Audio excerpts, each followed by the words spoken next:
दर्शन रांगेत थकलेल्या वयोवृद्ध जोडप्यांना घडवले थेट दर्शन. वारकरी हाच व्हीआयपी मानून प्रशासनाने घडवले दर्शन. विठ्ठलाच्या दर्शनाच्या ओढीने पंढरपुरात येणारा भाविक हा दर्शन रांगेत उभा असतो. दर्शन रांगेतील सामान्य भाविकांना सुलभ दर्शन व्हावे यासाठी व्हीआयपी दर्शन बंद केले आहे.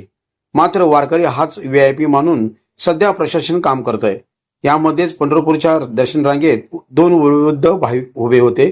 शारीरिक क्षमता सांभाळत हे भाविक विठ्ठलाच्या दर्शनासाठी रांगेत उभे असताना दिसले. यावेळी सोलापूरचे जिल्हाधिकारी एस कार्तिकेयन, श्री विठ्ठल रुक्मिणी मंदिर समितीचे सह अध्यक्ष गहिनीनाथ महाराज औसेकर आणि कार्यकारी अधिकारी राजेंद्र शेळके यांनी या भक्तांना दर्शन रांगेतून सोबत घेत विठ्ठलाचे दर्शन घडवले.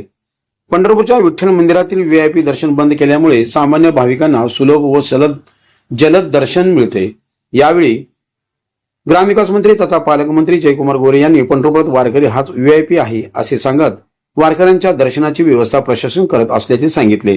याच हेतूने दर्शन रांगेत शारीरिक क्षमता सांभाळत असणाऱ्या वयोवृद्ध नागरिकांना थेट विठ्ठलाचे दर्शन घडवत वारकरी हाच व्हीआयपी याची प्रचिती सोलापूरचे जिल्हाधिकारी आणि मंदिर प्रशासनाच्या माध्यमातून करून देण्यात आली. विठ्ठलाचे दर्शन रांग सध्या गोपाळपूर रोडवरील पत्रा शेड पर्यंत आहे. त्यामुळे विठ्ठल भक्ती तल्लीन होऊन प्रत्येक वारकरी भक्त दर्शन रांगेत उभा राहून विठ्ठलाचे दर्शन घेतो. मात्र हे दर्शन घेत असताना वयोवृद्ध नागरिकांचा त्रास पाहून जिल्हाधिकारी कार्तिकेयन व मंदिर समितीचे सह अध्यक्ष औसेकर महाराज आणि कार्यकारी अधिकारी शेळके यांच्या माध्यमातून वयोवृद्ध भाविकांना थेट दर्शन दिल्यामुळे संबंधित वारकरी भक्तांमधून समाधान व्यक्त केले जात आहे.